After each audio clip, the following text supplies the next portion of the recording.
One day, Kate gave Paul the keys to her apartment and a startling letter that he could not believe. What was written?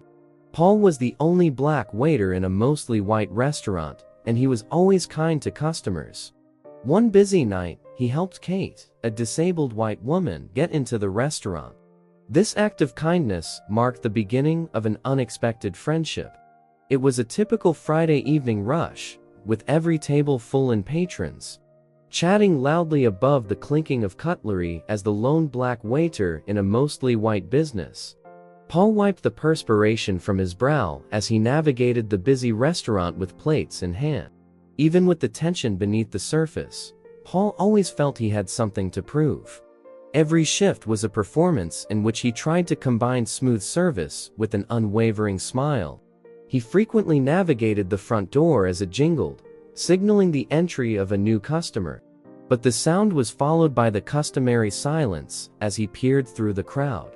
Paul noticed a woman in a wheelchair struggling with the entrance. The old wooden door had swung back prematurely, halting her progress. Without a moment's hesitation, he set down his tray at the nearest counter and made his way to the door. "Let me help you with that, Paul," said as he reached the woman, his voice warm and reassuring. The woman looked up, her expression a mix of frustration and relief. "Thank you," she murmured as Paul held the door open wide and studied her wheelchair. "My pleasure. Let me find you a comfortable spot," he offered, guiding her smoothly into the restaurant. The interior buzzed with the usual dinner crowd, but Paul navigated through with ease, showcasing his familiarity with every inch of the space. He led her to a table with ample room for her wheelchair, pulling out a chair that was in the way and ensuring she had enough space. "Is this all right for you?" he asked, attentive to her needs. "This is perfect, thank you," she said, her voice soft yet clear. She looked around, her eyes adjusting to the restaurant's lively atmosphere. "I haven't been here before. It's quite busy, isn't it?" "Yes. It's one of those places that always seems to attract a crowd." Paul nodded in response as he covered her lap with a fresh napkin. "By the way, I'm Kate, but I'm Paul, and I'll be looking after you tonight." When Kate gave him her order, her hands trembled a little as she handed him the menu, which he feigned not to see, out of regard for her dignity. Her introduction was made with a smile that reached her eyes and hinted at a kindness mirrored by Paul's own. After placing her order, Paul went about his rounds, but his thoughts stayed on Kate. Kate ordered a basic lunch, her eyes sporadically catching his as they spoke briefly about the restaurant's favorite dishes. In the back of his mind, he realized how uncommon these kinds of encounters were, and her presence had piqued his interest. They had been connected by the act of simply opening a door and providing comfort. The majority of his days were spent in faceless interactions where he was virtually invisible. When the rush subsided, Paul took a moment to compose himself and found himself back at Kate's table, where they continued their longer conversation about trivial topics like the weather and the food. At first, Kate listened intently, nodding along with him, her eyes showing a genuine interest. It must be challenging. Beyond his uniform and the food he carried, the evening proceeded with its usual pace. Paul skillfully balanced the demands of his other tables, but he made a point to check on Kate more frequently than was perhaps necessary, making sure her water glass was always full and that she had everything she needed.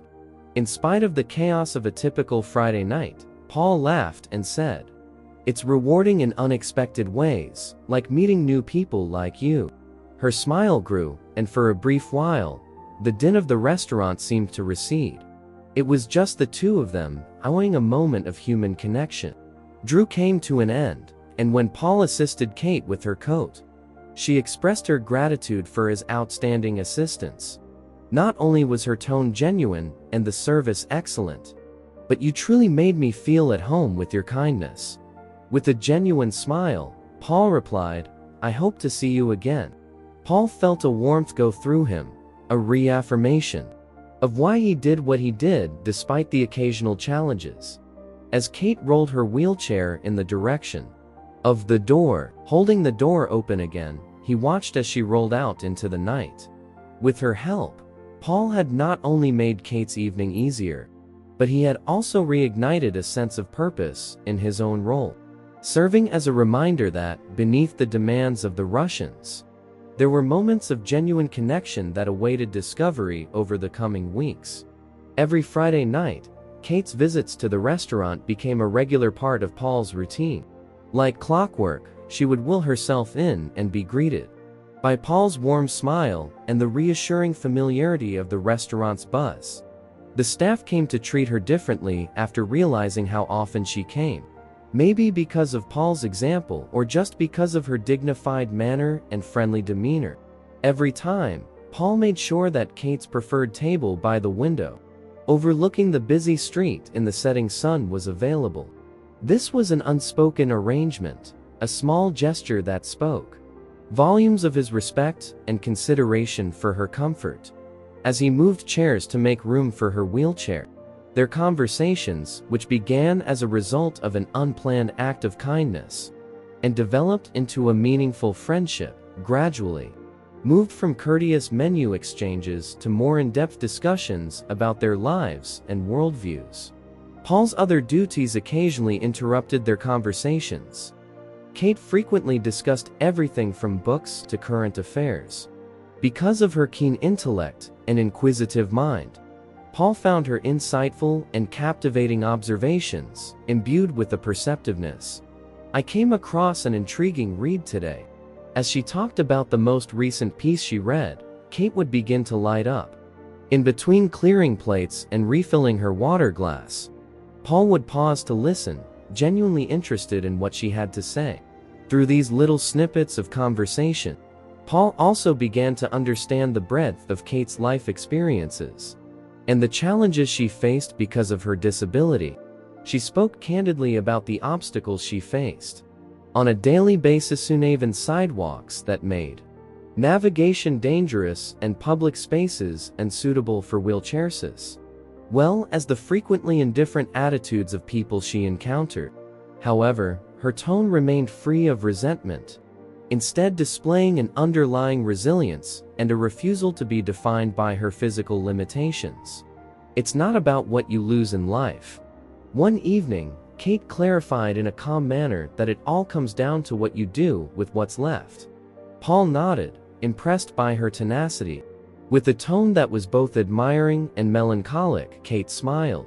"You really see things differently," she remarked, "and you learn to when you have to reevaluate how to live your life once everything changes." Paul frequently shared more personal details about his life, objectives, family, and challenges juggling work and personal obligations throughout their conversations.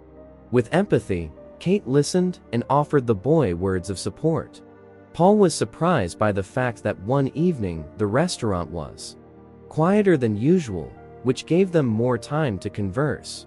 During one of Paul's rare breaks from his work, Kate was joined at the table by him with a cup of tea, and you can be sure that she started to stir her teeth attentively. "It's no longer just the food that draws me back here. I now look forward to these conversations." Paul chuckled gently, hoping that the food was at least partially responsible for his jokes, but his heart warmed at her comments. She assured him that it was largely for the company, and she paused to glance out the window thoughtfully. "To me, you make this place more than just a restaurant." For Kate, the restaurant served as a respite from her frequently solitary days, and a place where she could interact with the outside world in a dynamic and vibrant way. For Paul, on the other hand, Kate's presence and perspective enhanced his understanding of courage and the capacity to find joy in every circumstance. Their growing friendship was a quiet testament to the power of kindness and the unexpected paths it could take. Make the simple act of setting the table or making the time to sit and converse happen. Unknowingly, Kate had altered Paul's perspective on life and the environment of the restaurant. Their exchanges, which included comedy, empathy, and intellectual company, brought to light a crucial reality. Connection was about seeing and appreciating the person in front of you, above and beyond the surface level. As the weeks passed and Paul and Kate settled into a comfortable routine at the restaurant, an undercurrent of challenge remained in his daily interactions with some of the patrons. Paul's warm demeanor and professionalism usually won over most customers. But there were times when his skin color became an unfair barrier. Paul faced discrimination from Hemsworth on a calm Tuesday night, which put his determination to the test. The man, who was not meeting Paul's eyes, remarked, "Actually, we prefer if someone else could serve us tonight." The middle-aged couple, who were renowned for their uniqueness, but not blatant rudeness, flagged him down. Paul approached with his customary nice smile, ready to take their order. Perplexed, Paul hesitated. "May I ask if there's a problem with the service I provided?" The woman answered in a firm and easy voice, "It's just a preference. Nothing personal." With a barely audible nod, Paul complied, saying, "Get another waiter for you." His voice kept its professional timbre, but Paul knew what lay beneath the surface of statements like that. This wasn't an isolated incident. Throughout that week, similar situations occurred sporadically, with some guests, for sure. While some openly preferred not to receive his services because of his race, each rejection crushed Paul's spirit. He prided himself on his work ethic and hospitality qualities, which should have overshadowed superficial judgments. Despite this, Paul continued to carry out his duties with the excellence he always strived for, though his normally bright energy started to fade. He felt a growing tiredness from the emotional toll of dealing with prejudice in a place he considered to be his second home. When Paul came to her table to refill her water, Kate, who had grown accustomed to a certain lightness from him during their visits, noticed a change in him. It was late afternoon, and the restaurant was bustling with the slower pace of diners. She watched as Paul interacted with other tables, his usual attentive posture slightly slumped. Kate decided to bring up the topic of whether everything was okay. "Paul, you appear a little strange today." Her insight caught you off guard. Paul hesitated, admitting that he didn't usually vent to clients about personal issues. But Kate wasn't your typical client. "It had been a difficult week," he said, attempting a grin. "It's just that some people can't see past the color of my skin. It shouldn't get to me, but sometimes it does." Kate listened intently, her face wearing an incredibly difficult mask of empathy. She acknowledged that you're here to do a job, to take care of your guests. And it's unfair that you have to deal with such ignorance. Her expression softened and her eyes filled with concern. "Want to talk about it? I'm all ears," she said, gesturing to the seat across from her. Paul nodded, appreciative of her comprehension. "I make an effort to be optimistic and concentrate on the good interactions. But some days are harder than others. See, you are actually doing better than you realize." Kate was upbeat, gently reaching across the table to pat his hand, while maintaining a dignified expression and a grin. "Despite what you do, that's a strength, not just professionalism." Their exchange of roles temporarily reversed, deepening their bond. As two people who were no longer just a waiter and a regular, but two people sharing their vulnerabilities and drawing strength from each other's support. Her simple yet profound words gave Paul the comfort he hadn't realized he needed. Here was someone who saw him not just as a waiter or a man of color, but as a human deserving of respect and kindness. They talked a little more. Kate shared her own experiences of feeling sidelined or misunderstood because of her disability. Drawn near, Paul sensed a rekindled sense of purpose. The pain hadn't gone away, but he felt more connected to Kate and knew that she was there to support him, which helped ease some of the weight of the day. His connection with Kate, which was based on empathy and respect for one another, had become a haven for them both, enabling him to tackle the rest of his shift with a lighter heart. In the midst of hardship, Paul found not only an ally, but also a reminder of the good that could be found even in the little things. This realization didn't make the difficulties go away, but it gave him newfound vigor to keep pushing for improvement. Because he knew that kindness and solidarity could. The arrival of Spencer as the new manager was heralded with promises of reviving the restaurant's service and profitability. But it quickly became apparent that his methods would be rigid and often harsh. From the outset, bridge even the deepest divides. The restaurant's usual hum of efficiency was disrupted. Spencer instituted a number of stringent regulations that changed the culture of the workplace itself. One of his initial moves was to alter the scheduling scheme, which disproportionately impacted Paul and other more seasoned employees. As a result of shifts being given without consideration for seniority or previous commitments, the crew became immediately uneasy. However, it was Spencer's day-to-day management style that really started to erode staff morale. He was quick to criticize and slow to offer praise. He often called out minor mistakes made by the waitstaff over their earpieces, a practice that many found intrusive and demeaning. Spencer also instituted a new dress code that was strict and expensive, requiring staff to purchase specific expensive brands that were up to his standard. Though Spencer would say that Paul was known among regulars for his warm and engaging service, Paul seemed to bear the brunt of Spencer's scrutiny more than others. It seemed that regardless of how meticulously he worked, Spencer found fault with his performance.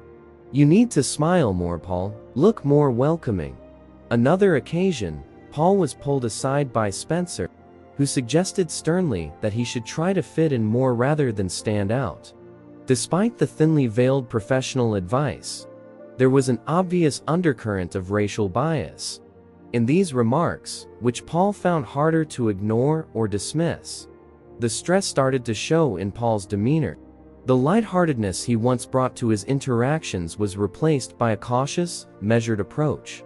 The rest of the staff was also feeling the strain of Spencer's management.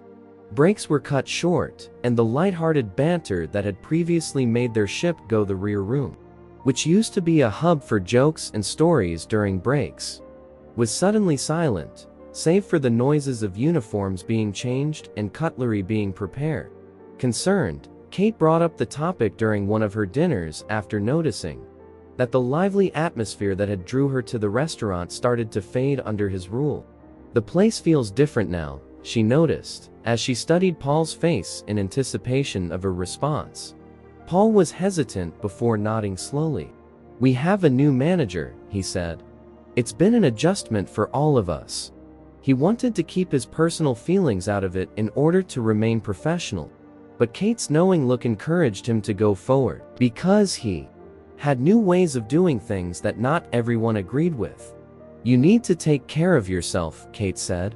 The staff's discontent grew as the weeks under Spencer's management went on. Whispered conversations about unfair treatment and dissatisfaction becoming commonplace.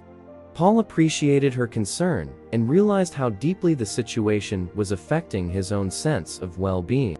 "I'm trying," he assured her. "Just got to keep pushing through."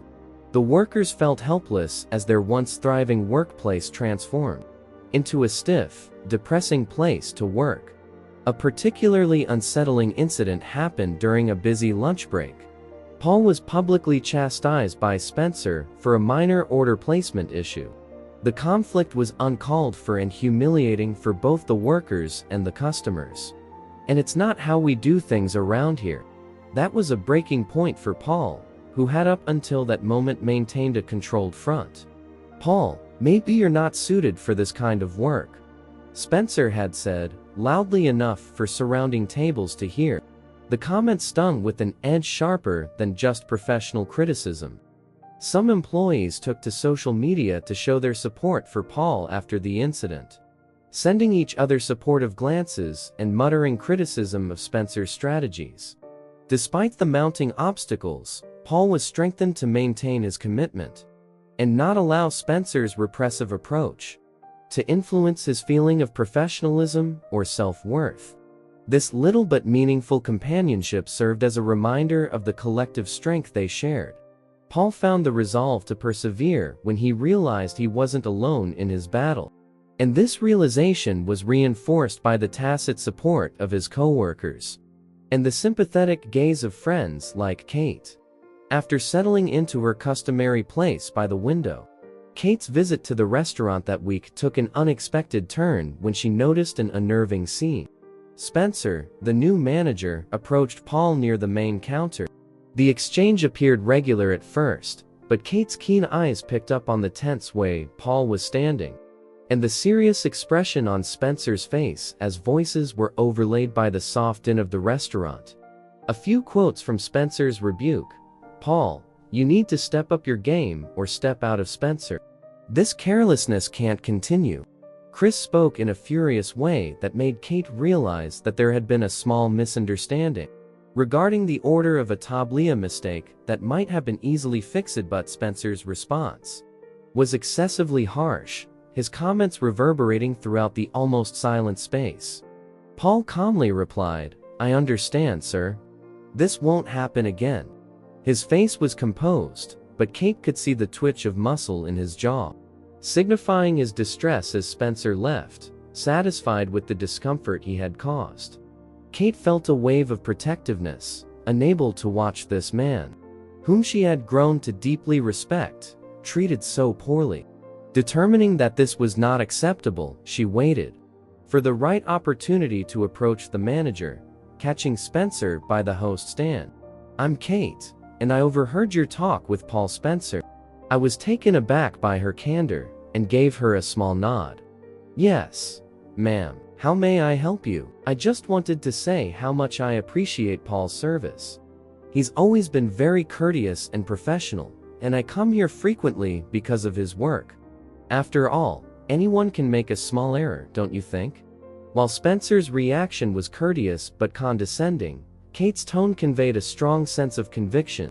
"As a manager, it is my responsibility to uphold a specific standard, and Paul's performance has an impact on the restaurant's reputation." Kate saw the pointlessness of what he was saying, but he persisted. "I know standards must be met, but providing excellent service involves more than just avoiding errors.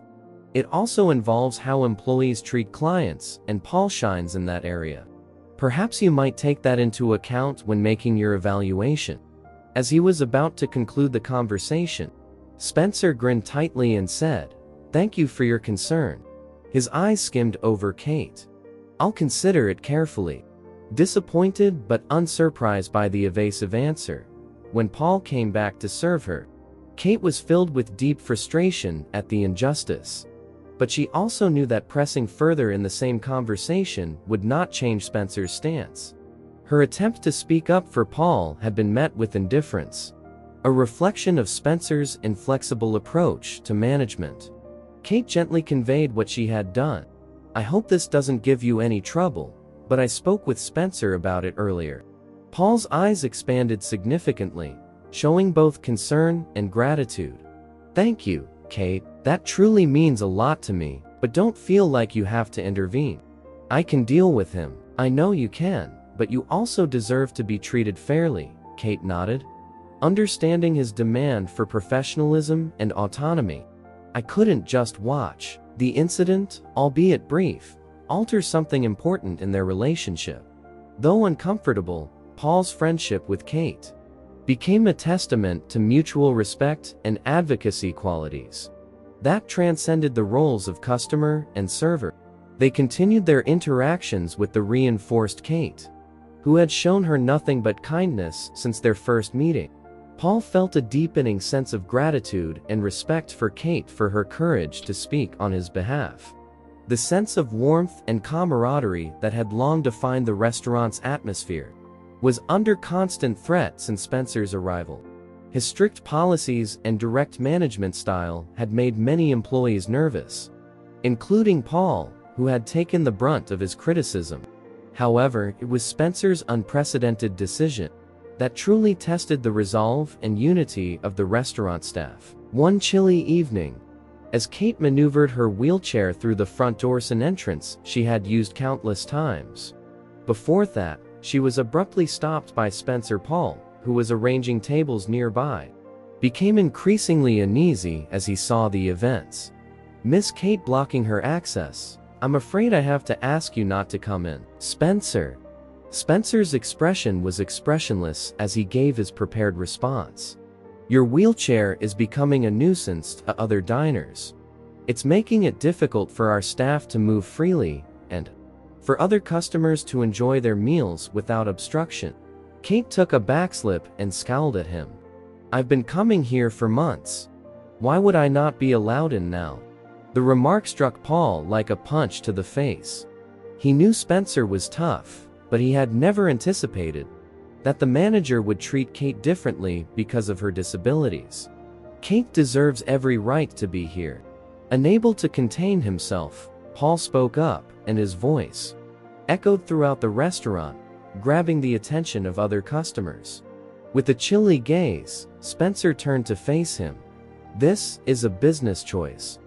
Paul, it's incorrect, but it's not debatable." The other patrons began to whisper to one another, sensing the tension building. Paul countered, moving closer to Kate, whose shock was gradually turning into indignation. "You can't bar someone from a restaurant simply because they use a wheelchair. That's discriminatory." Spencer softened his voice, but his tone remained forceful, sensing that this might generate a scene. "Here, I'm the manager, Paul. It's my responsibility to make sure that every customer is comfortable and safe, and sometimes that requires making difficult choices." Kate, recovering her voice, continued, "This is the one place I thought I wouldn't have to feel like a burden. Everyone has always been wonderful and accommodating." Her voice trembled with emotion. The word burden lingered heavy in the air, and a few regulars of the restaurant who had heard the exchange watched on with distaste. Spencer felt the mood of the room alter momentarily, but his position did not change. A wave of protectiveness and rage swept through Paul as he stood squarely in front of Kate. "If Kate goes, I go. You have to fire me because I won't work in a place that treats people like this," Paul said in the heat of the moment. The other diners, taken aback by Paul's defiance and offering words of support, took a moment to consider their options. Eventually, in a frustrated tone, Spencer remarked, "She can stay, but don't think this is the end of this discussion." The personnel and customers who had witnessed the exchange felt a peaceful sense of victory as Spencer left, gradually replacing the tension in the air. Though clearly upset, Kate tried to gather herself and grasped Paul's hand, saying, "Thank you," her eyes shining with unshed tears. "It means more than you know," she muttered. Paul led Kate to her customary table and apologized for the anguish the episode had caused. With a mixture of relief and lingering rage, Paul nodded. "You're welcome, but I'm sorry you had to go through that at all."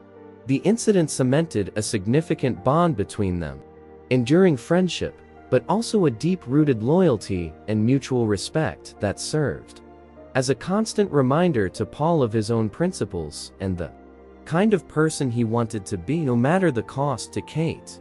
That evening, as the restaurant went back to its regular schedule, the relationship between Paul and Kate grew deeper. It was a reminder that she was not alone, and that there were still individuals who would fight for her right to be treated with the same respect and dignity as anybody else.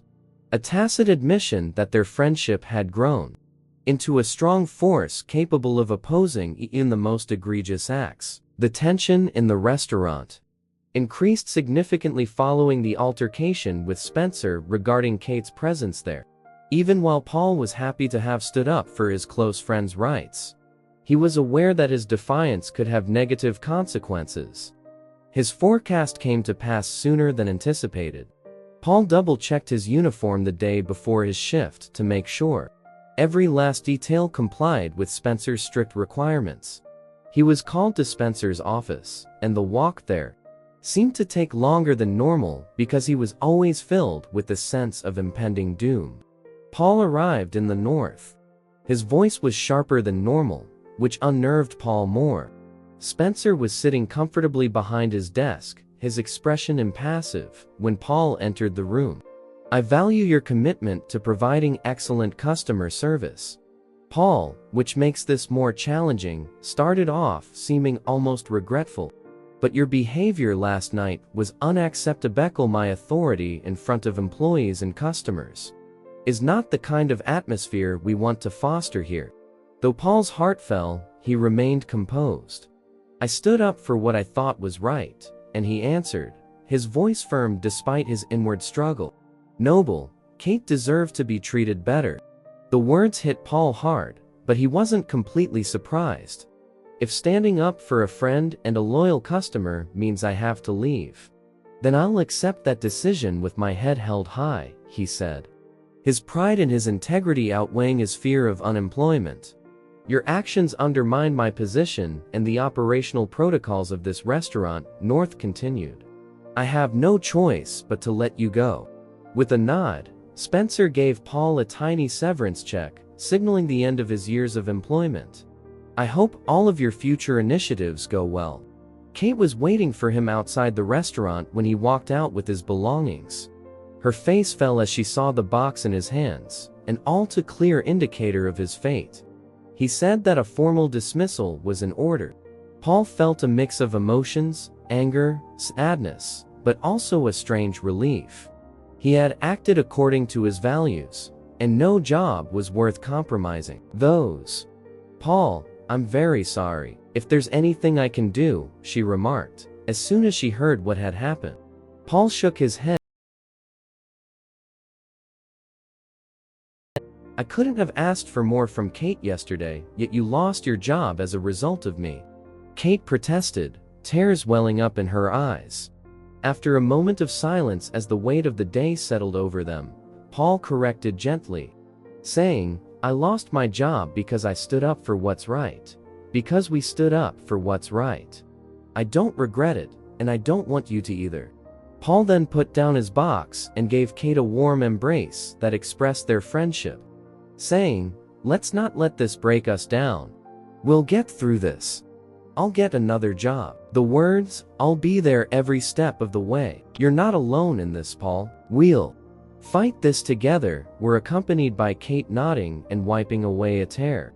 Paul found this reassurance to be extremely comforting, as it demonstrated not only the depth of their friendship, but also the strength they could draw from each other, despite the challenges they faced.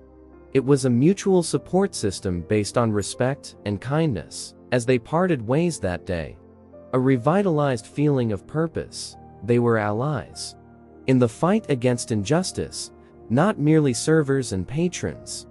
Due to their shared commitment to human dignity and decency, this ordeal had strengthened their link and turned their partnership into a source of respect and support for each other that would help them through whatever lied ahead.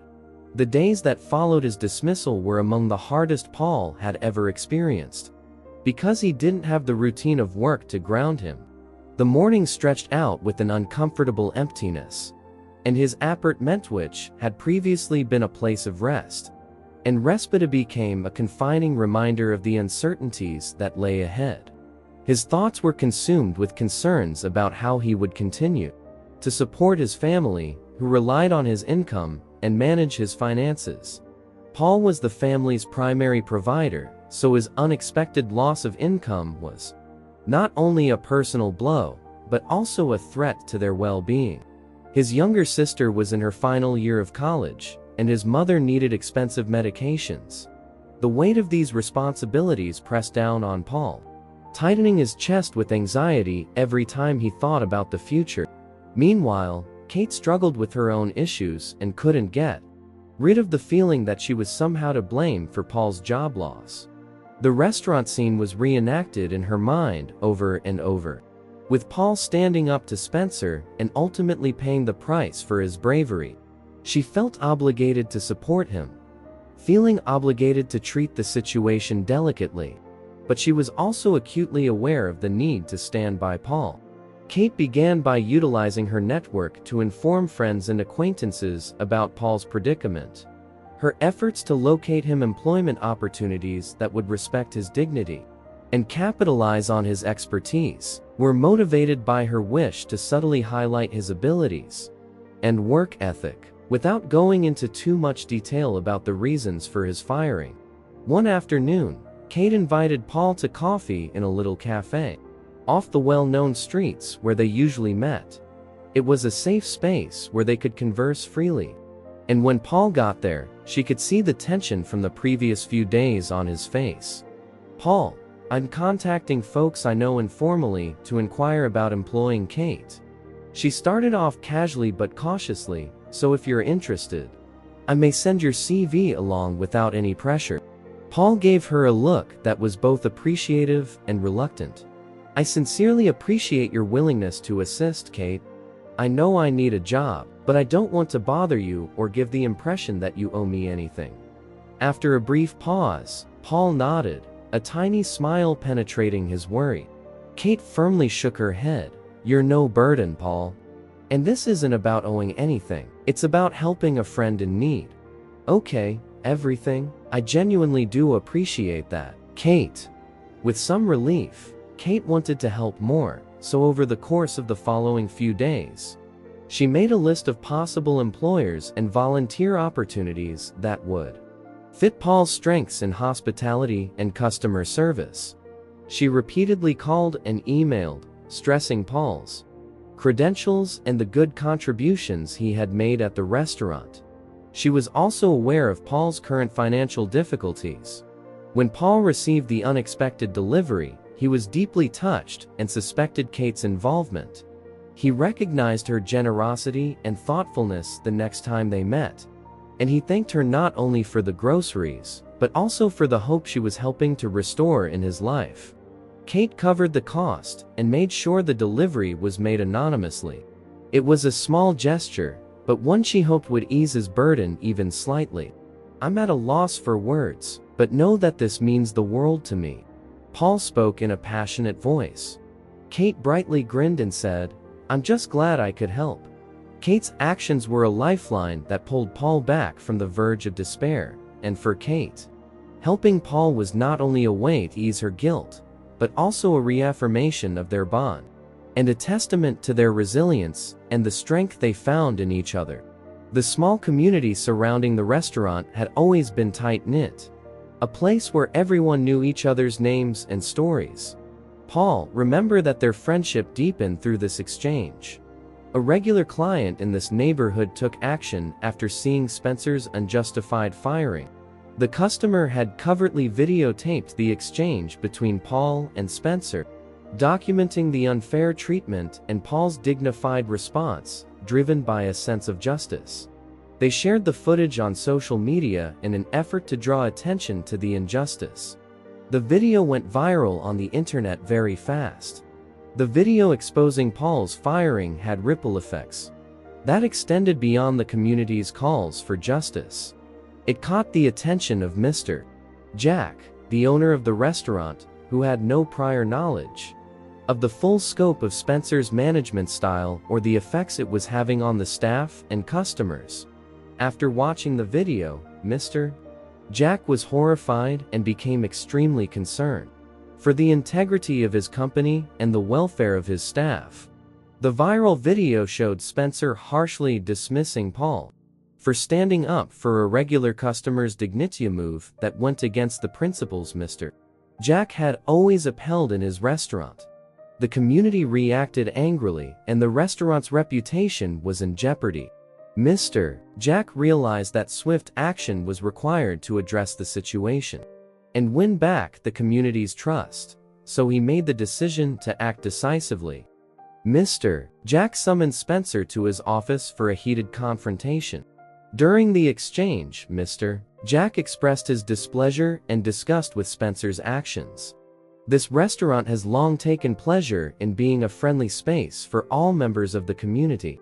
Your actions have endangered not only the reputation of our establishment, but also the safety of an innocent employee."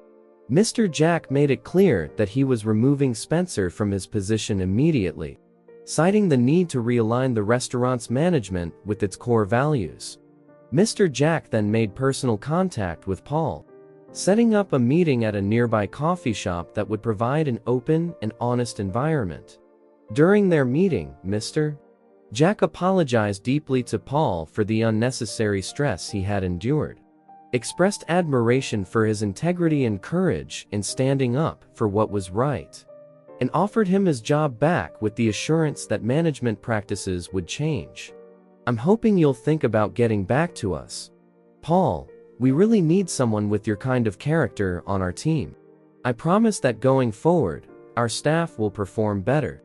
Mr. Jack expressed genuine desire for another opportunity to do things right. Paul felt a mixture of relief and vindication upon accepting the offer to return to his position, moved by Mr. Jack's sincerity and reassured by his commitment to change. He was grateful that the ordeal might result in a more positive environment, not only for himself, but also for his colleagues, realizing the need to address the public and restaurant patrons. The restaurant was founded on the values of respect, community, and integrity.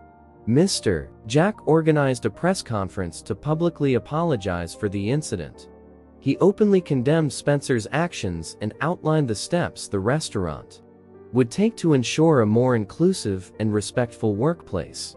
The public apology was well received because it showed a clear commitment to accountability and rectitude. We failed to uphold these values, which is what happened to Paul. During the news conference, Mr. Jack said, "We are using this as an opportunity to learn and grow, and we appreciate the community for holding us accountable." Although there were differing opinions in the community, many people valued the prompt action and the public apologies. The episode had a lasting impact because it generated conversations about workplace ethics, management techniques, and community support on social media and in local forums. Although customers and employees were cautiously enthusiastic about the anticipated adjustments, it was obvious that the restaurant would need to put in a lot of effort to fully win back customers' trust. Many, especially Kate and the regulars who had stood by him during the ordeal, felt that Paul's reinstatement had brought justice and closure. The staff, who had been shaken by the events, started to feel more secure with Mr. Jack's new commitments. When Paul returned to work, he was greeted with smiles of support and warmth, which reaffirmed the community's resilience and strength.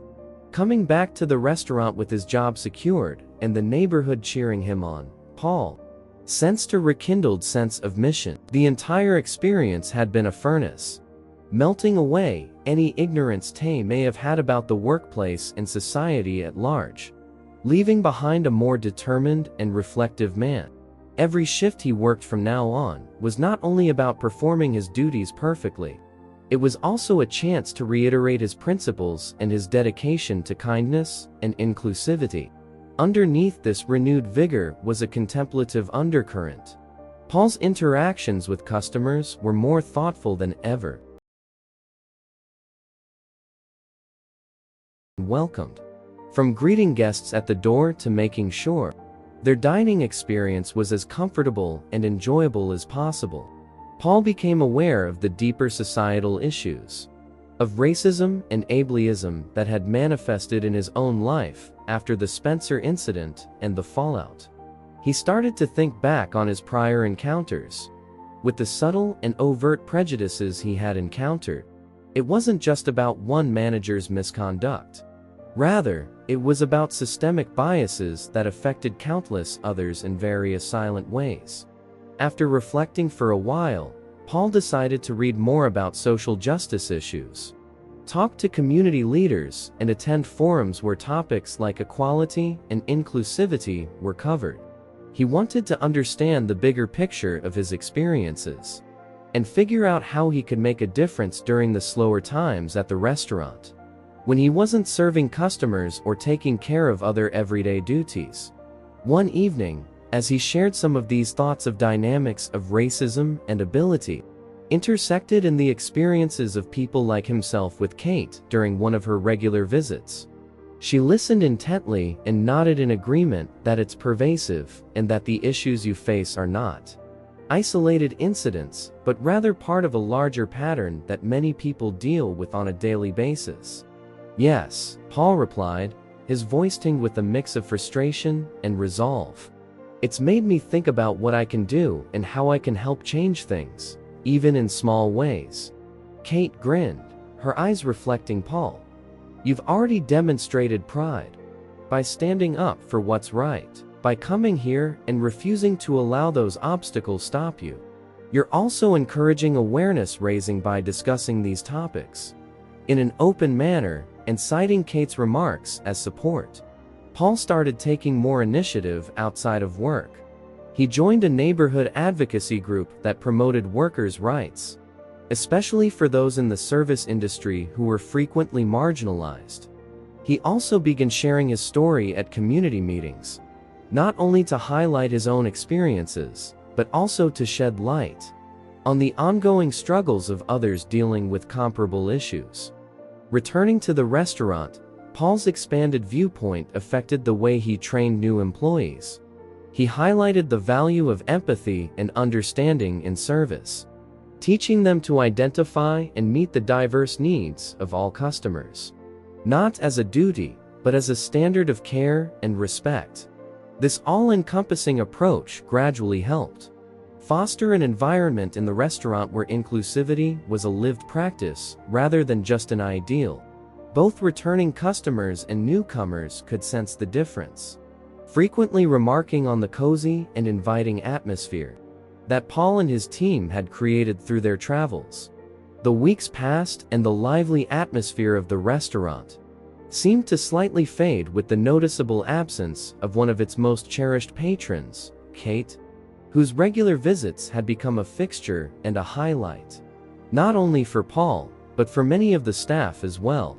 Paul realized that change, often sparked by individual actions, required continuous effort and communal support. Each day presented a new opportunity to affirm his commitment to making his corner of the world more just and compassionate. The experiences had not only transformed him, but also equipped him with the tools and determination to influence his community positively, ensuring that respect and fairness were not just policies, but principles lived by all. When Kate's absences increased, Paul began to worry more and more since he remembered their chats, and assumed she might be traveling or just busy.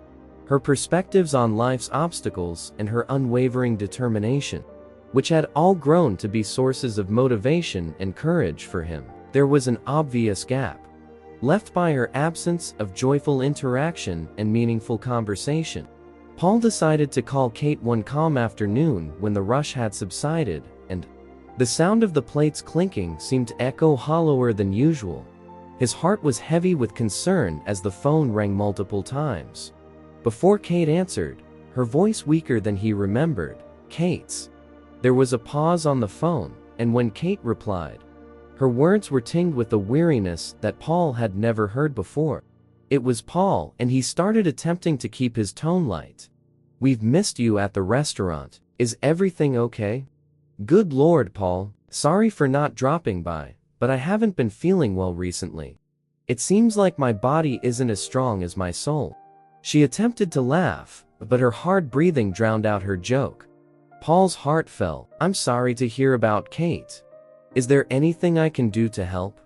Paul's chest tightened as Kate laughed quietly. "I do miss our Friday night laughter, the food, and the company," she remarked, adding that she was frightened she might not be able to return for some time. Paul was genuinely touched by the finality of her statement. Although he had always understood academically that life was full of passing moments and connections, experiencing it firsthand via the possible loss of a close friend provided an emotional and acute insight. "Kindly take care of yourself." Kate's friendship had been a constant in his life, a guiding light through dark times. The prospect of her disappearing was disturbing. "Remember," Paul realized as he spoke, "you're not just a customer to us. You're our family, and we're here for you whenever you need us." He did so with a lot of emotion. "The Paul," Kate replied, her voice soft but filled with gratitude. "That means more to me than you can imagine." After ending the call, Paul stood by the window watching the world go by. A world that seemed unchanged on the surface, but felt irrevocably altered beneath Kate's declining health. And her diminishing presence in his life brought a Hemsworth realization of how deeply connections could run and how significantly they could impact one's life. Her strength, resilience, and warmth had deeply influenced him, teaching him about the power of empathy and the importance of standing up for others. In the days that followed, Paul found himself more reflective, more attuned to the stories and struggles of the people around him. He recognized that every interaction held weight, every connection had the potential to leave indelible marks on the lives it touched. With this newfound awareness, he vowed to cherish these connections more, to engage more deeply with those around him, and to carry forward the lessons Kate had taught him through her friendship and her fight. Her condition also prompted Paul to think about the bigger picture about health accessibility and support systems within the community. It strengthened his resolve to advocate for inclusivity and support, not just in his workplace, but beyond, ensuring that everyone, regardless of their health or circumstances, felt valued and supported. In this way, he hoped to honor Kate's impact on his life and extend her legacy of kindness and resilience. The arrival of the new season brought with it not only a shift in the weather, but also new difficulties for Paul. He had been balancing his work at the restaurant with his growing worry for Kate's health, which depleted a lot of his emotional stamina. In the midst of these personal struggles, another urgent matter emerged that jeopardized his stability. His circumstances of residence. A simple letter bearing bad news was first placed beneath his flat door. With a sinking feeling, Paul opened it. The letter he opened made his fingers tremble. It was an eviction notice, giving him 30 days to leave the apartment he had been living in for several years. The news that his roommate, with whom he had shared half the rent, had unexpectedly moved out, leaving Paul responsible for paying the full amount, which was out of his price range given his recent job and stability, as well as his obligations to his family. Paul felt a wave of despair as he stared at the notice. The apartment had been more than just a place to sleep. It had been his sanctuary, a place where he could retreat from the stresses of the outside world, and now even that was slipping away. He sat down heavily, the paper crinkling in his hands, and gave himself a moment to process the shock. Not to mention the financial burden of moving expenses and maybe higher rent. The idea of having to look for a new place so quickly was frightening. Paul knew he needed to come up with a plan, but the weight of his current problems clouded his ability to think clearly. He felt isolated in his struggle, reluctant to share his troubles with anyone else, particularly Kate, who was dealing with her own serious health issues. He couldn't bring himself to add to her worries even more.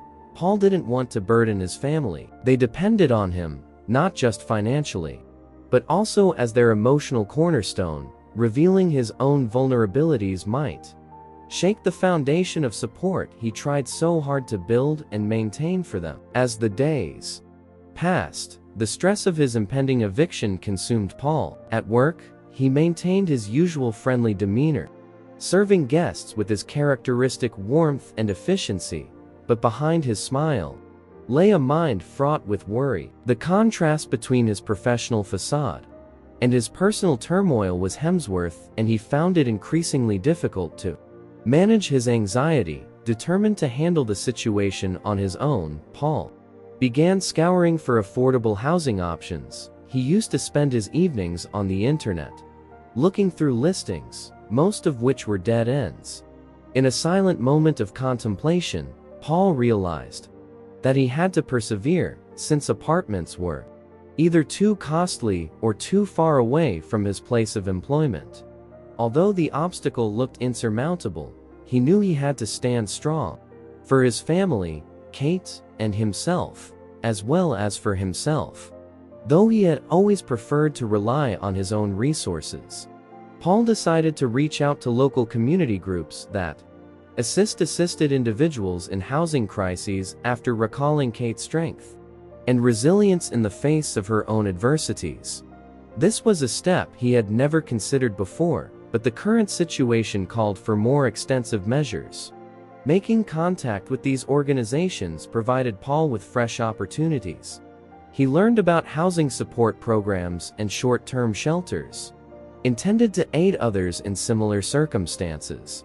With these tools, Paul began to piece together a plan that would let him save money for a more permanent solution, while also securing him temporary, husing a ray of hope in what seemed to be an endless tunnel.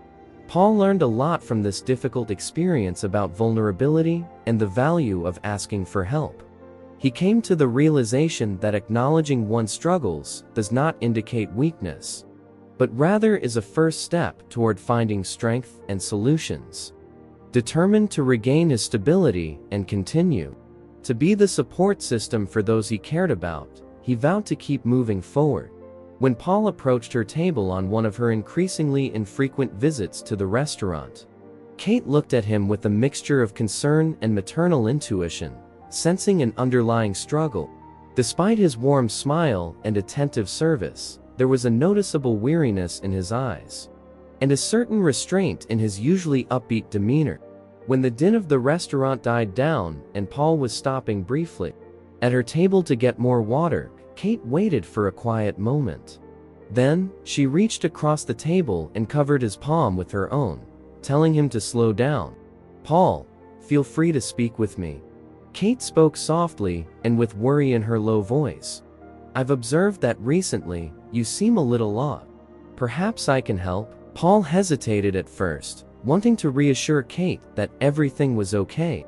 But her genuine concern and the security of the trust they had developed over time prodded him to talk. He let out a large breath, the weight of his issues momentarily keeping him silent before he started to talk. "I've been going through a really hard period," Kate admitted, his voice almost audible above a whisper. "I can't afford the rent on my own, so I received an eviction notice a few weeks ago, after my roommate moved out. I've been looking for a solution, but nothing seems to work out." The realization struck Kate hard, since she had always viewed Paul as the source of courage and optimism, the one who uplifted people. The idea of him in such a desperate circumstance, with no one to turn to, made her feel both depressed and determined. "Aw, Paul, why didn't you tell me sooner?" Kate thought to herself, her heart pounding for her friend. Paul shrugged, his face tinted with humiliation and pride at the same time. "I didn't want to burden you with my problems, especially with everything you're going through," Kate said, shaking her head and holding his hand reassuringly. "Let me help you, Paul. There must be something we can do." Paul was moved by her insistence and unwavering support, and felt a slight sense of relief, as though sharing his burden had already made it lighter. He nodded, giving Kate the space to share her ideas. Kate mentioned that she could not stop thinking of possible solutions. "You're always welcome to stay in my guest room if you need a temporary place to stay. I also have some contacts in the real estate industry who might know of some affordable places.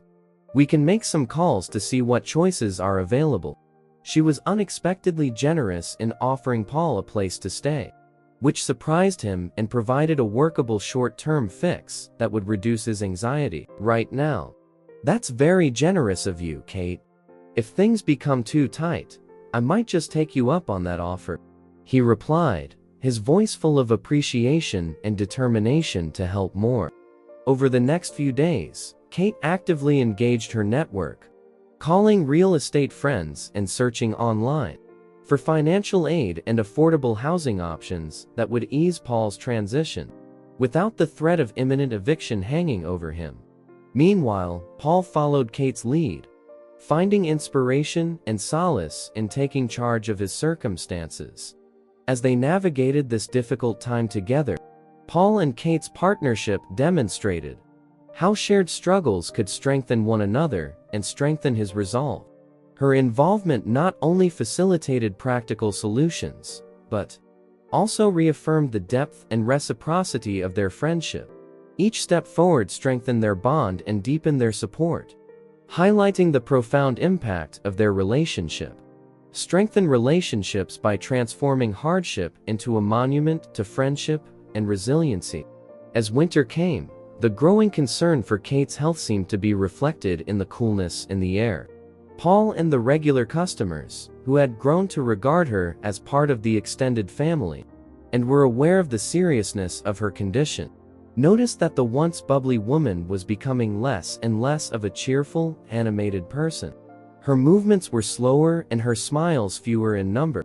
With a practical mind and a heavy heart, Kate decided to face her situation head-on. Her doctor visits had increased, and the news she was given was not encouraging. She started thinking about her future in terms of both her own life and the legacy she planned to leave behind. Kate was as thorough as ever when it came to planning, and this time was no exception. One quiet evening, as she sat in her living room, surrounded by legal papers and personal notes, she began by organizing her personal affairs, organizing her financial documents, and meeting with her lawyer to discuss her will. She felt that the process needed to be handled with the same care and attention to detail that she had applied to every other aspect of her life. When Kate thought back on the individuals who had had a big influence on her life, Paul was at the top of her list. From a small act of kindness, their friendship had developed into a close and profound relationship.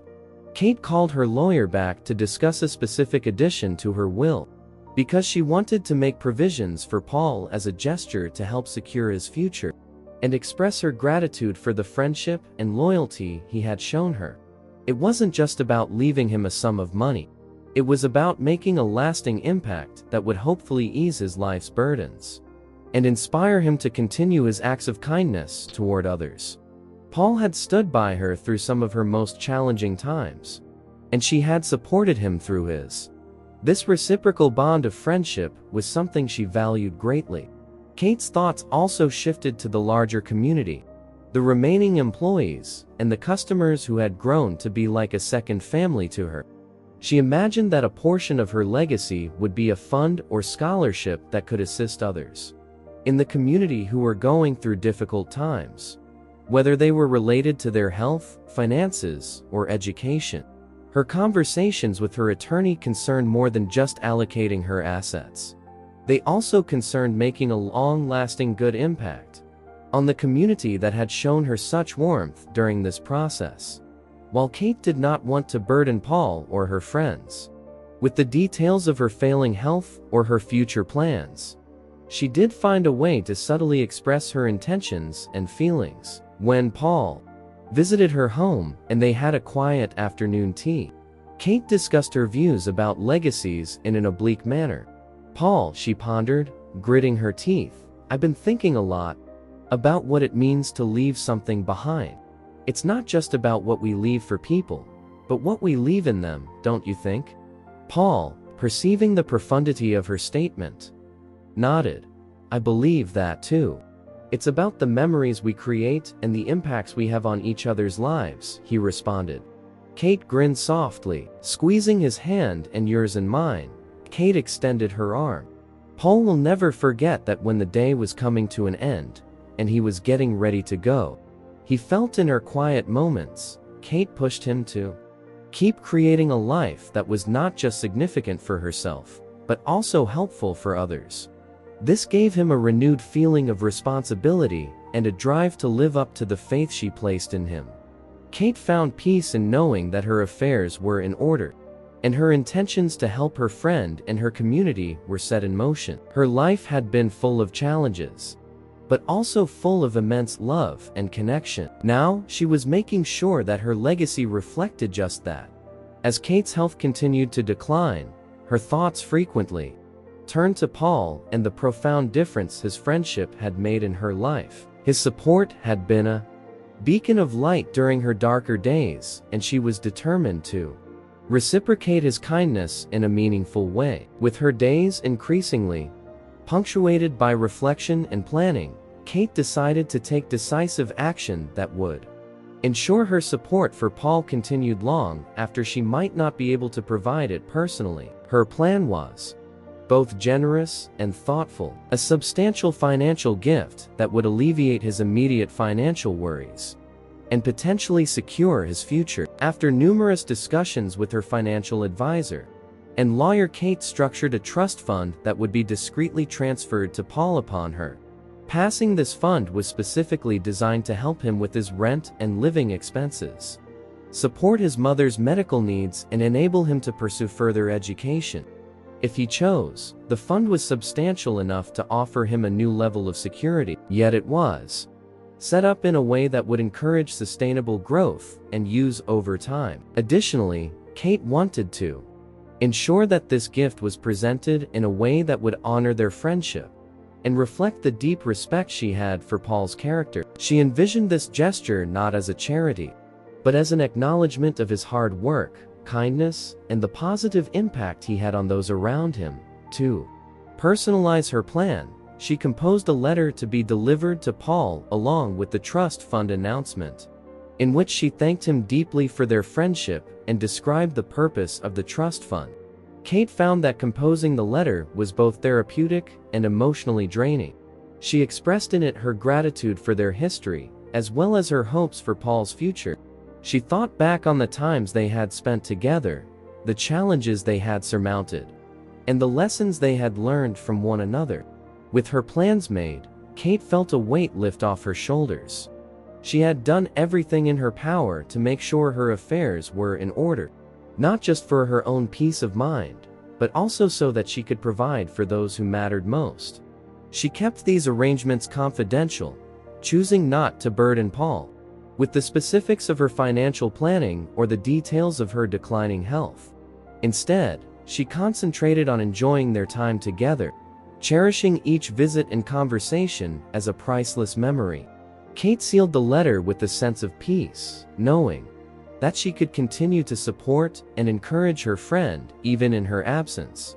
As the weeks went by, Kate noticed that every time Paul saw her, she felt a bittersweet mixture of happiness and sadness. She could see the weariness hiding behind his smile and the worry in his eyes, which strengthened her belief that her decision was the right one. As Kate's condition worsened, she made arrangements for her lawyer to make sure everything was ready for the trust fund to be executed smoothly when the time came. She trusted that this final arrangement would help secure a brighter future for Paul, one where he could continue to grow, contribute, and change lives through this act of giving. As autumn deepened and the leaves started to turn, Kate hoped to carry on the legacy of kindness and resiliency that had defined their friendship, creating a lasting testament to the power of human connection and mutual support. The crispness in the air mirrored the growing harshness of Paul's circumstances. Without knowing about the lifeline, even though Kate was discreetly getting ready for him, he was still dealing with the growing difficulties he was facing on his own. Every day brought with it the weight of his upcoming eviction, which was a continual source of stress that depleted his energy and uncertainty about his living situation. Paul put on a brave front at work, greeting each customer with his signature warm smile to ensure that the quality of his service remained impeccable. To onlookers, Paul appeared unflappable, the epitome of resilience, but behind his upbeat demeanor, he was struggling with insomnia and bothersome worries about his future. Each shift at the restaurant became a performance, a necessary facade to keep his personal turmoil hidden. Paul feared that showing any sign of his struggles could affect his job, a risk he couldn't afford to take, especially at this time. However, maintaining this facade was exhausting. As the days went by, the effort required to keep his worries at bay took a toll on his health. Paul found himself tired more often than usual, his energy levels noticeably lower than usual. His coworkers' support, which was heartfelt but limited because they had noticed a change in his demeanor and had given him words of encouragement and occasionally covered a shift when he seemed particularly overwhelmed, were unaware of the full extent of his distress. Little signs of his distress began to manifest, such as a slight tremor in his hands as he carried trays, a momentary furrow of his brow before he greeted a table, or a deep sigh when he thought no one was watching. One particularly trying day, following a long and hectic shift, Paul took a seat heavily on a stack of crates in the restaurant's back corner to gather himself. He felt the weight of the world pressing down on him, and it was at this vulnerable moment that he realized he could no longer manage on his own. Realizing his limitations was both a low point and a turning point for him. Paul reluctantly realized he needed to get help. And the next day, he contacted a nearby community center that provided financial guidance and counseling to those in need. Although it was a difficult step to acknowledge he needed help, the community center was the right place to do it. Paul started going to counseling sessions, which gave him both emotional support and useful advice on how to deal with stress and anxiety. These sessions turned into a lifeline for Paul, giving him tools to deal with his immediate problems, as well as strategies to plan for the future. He learned how to manage stress and received financial planning advice, which gave him a sense of control over his circumstances.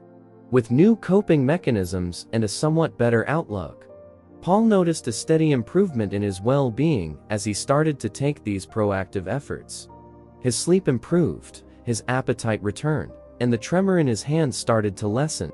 Paul sensed, unbeknownst to him, he was learning to handle his hardships with a greater awareness of his own resilience and a clearer vision of how to move forward, giving him a renewed sense of hope, even though the way ahead remained daunting. Though the shadows of Kate's personal health concerns grew longer, Paul's newfound strength and the abilities he was learning would need to carry him through until Kate's deliberate preparations came to light, promising to greatly lessen his burden. Amid the legal documents that would soon determine the future she intended to ensure for her good friend, Kate found comfort in the knowledge that her affairs, especially those pertaining to Paul, were in order. Despite her concerns that everything would go wrong and burden Paul later, Kate made her final arrangements with a heavy but hopeful heart. Over the previous few weeks, she had met with her lawyer multiple times to go over every detail of the trust fund she intended to set up for him. At each meeting, they reviewed the terms of the trust to make sure the funds would be easily accessible to Paul while also providing long-term security. During their final meeting, Kate's lawyer, who was aware of her meticulousness and her strong affection for Paul, worked hard to align her intentions with the legal frameworks required. Kate verified the details of the trust, which included a provision for Paul's mother's medical care, in addition to covering his rent and living expenses for a number of years. As her lawyer sealed the last agreement, she understood that this was not simply a present, but an investment in his future, one that would relieve his current financial burdens and allow him to thrive in both his personal and professional life, without the constant threat of financial difficulty. With a deep sense of calm, Kate reclined in her chair and gave herself time to consider the path that had led her to this choice.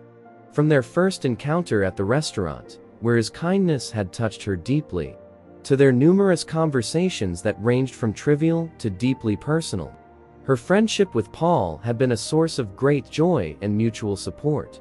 Each moment had cemented her affection and respect for him. In these quiet minutes, Kate considered how their relationship would affect them.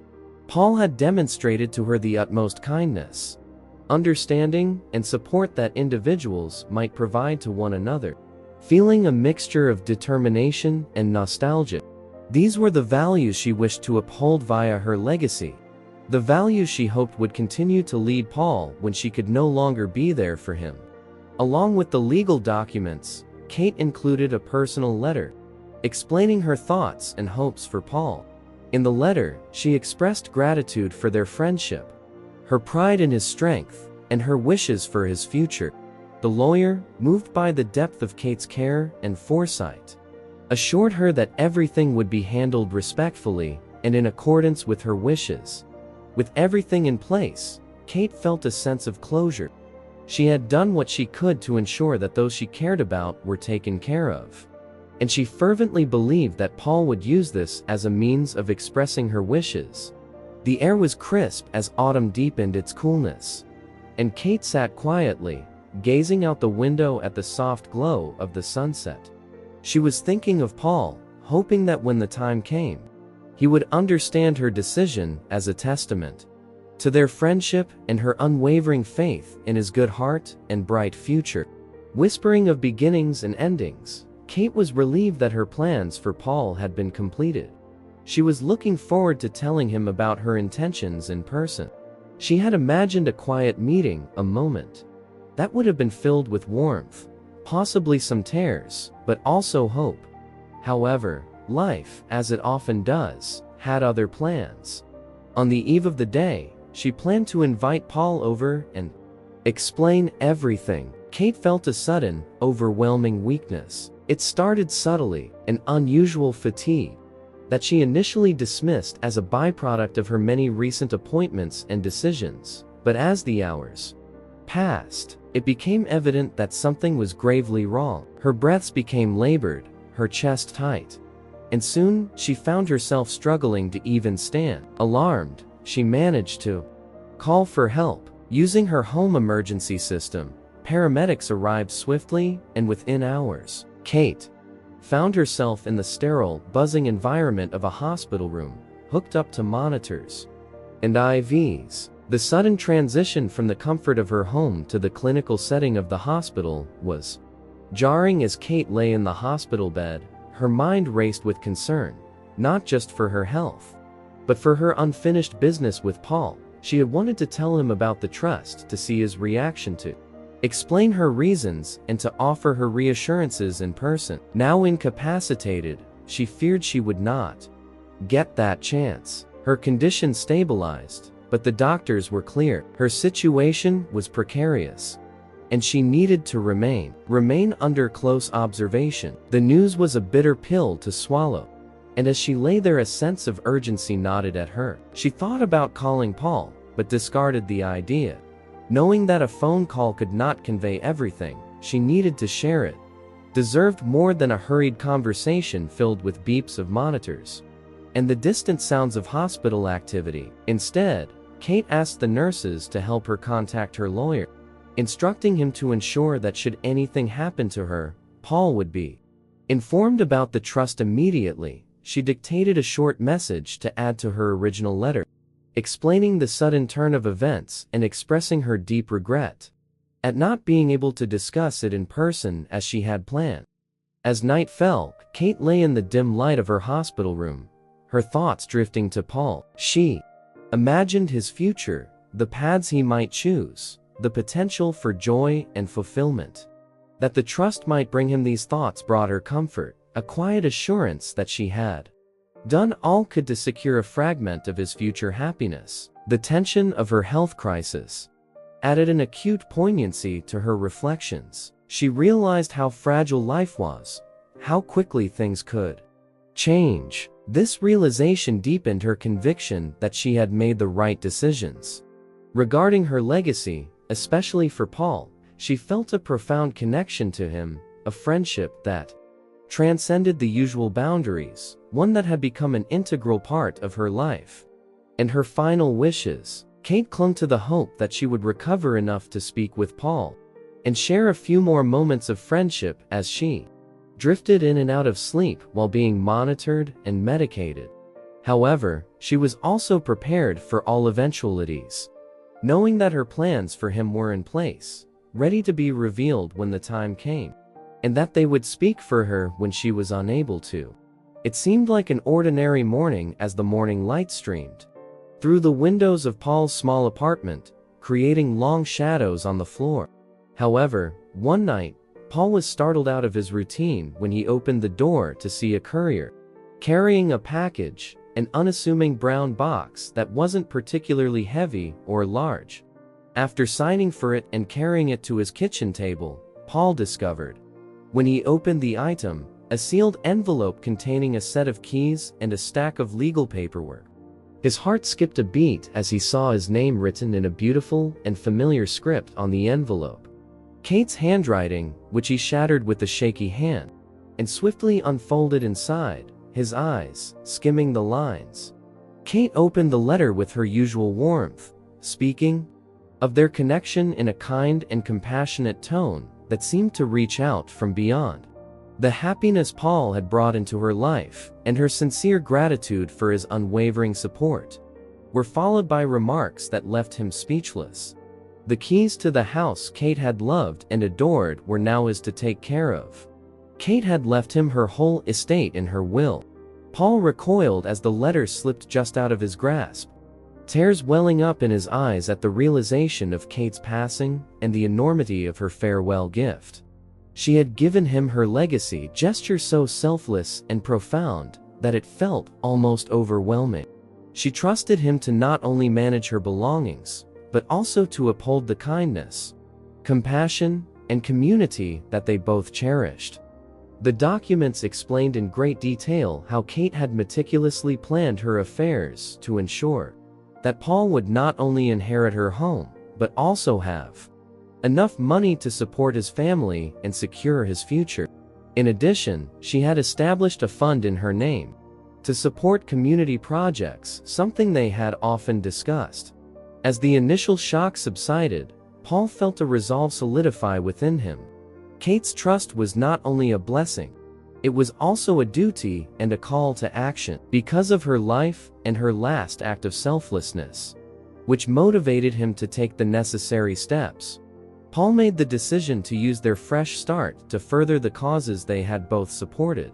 He began by ensuring his family's financial stability, by allocating some of the monies to make sure his sister could finish her education and his mother's medical requirements were met in full. Without facing financial hardship, he moved into Kate's house and kept it in her exact condition, with mementos left all over the place to remind him of her and the life she had lived. But Paul went above and beyond. Using the fund she had set up to support a number of initiatives, he funded scholarships for deserving students, made contributions to food banks, and started a program at the restaurant to train young people in hospitality with the goal of giving them a start in a career that had given him so much.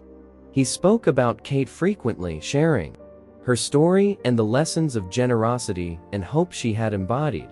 In this way, Kate's legacy continued to exist, not just in the material possessions she had left behind, but also in the lives she had touched. Paul thought about Kate with fondness, appreciative of the time they had spent together, and the gifts she had given him, not just tangible, but also enduringus. He stood by the window of what had once been Kate's house, admiring the garden she had loved, now flourishing under his care, gifts of love and friendship in remembrance of her. In addition to finding a way to express his gratitude to her, Tom also discovered a life's mission. If you enjoyed the story, please leave a like, subscribe to the channel, and check out other videos that's appearing on the screen now.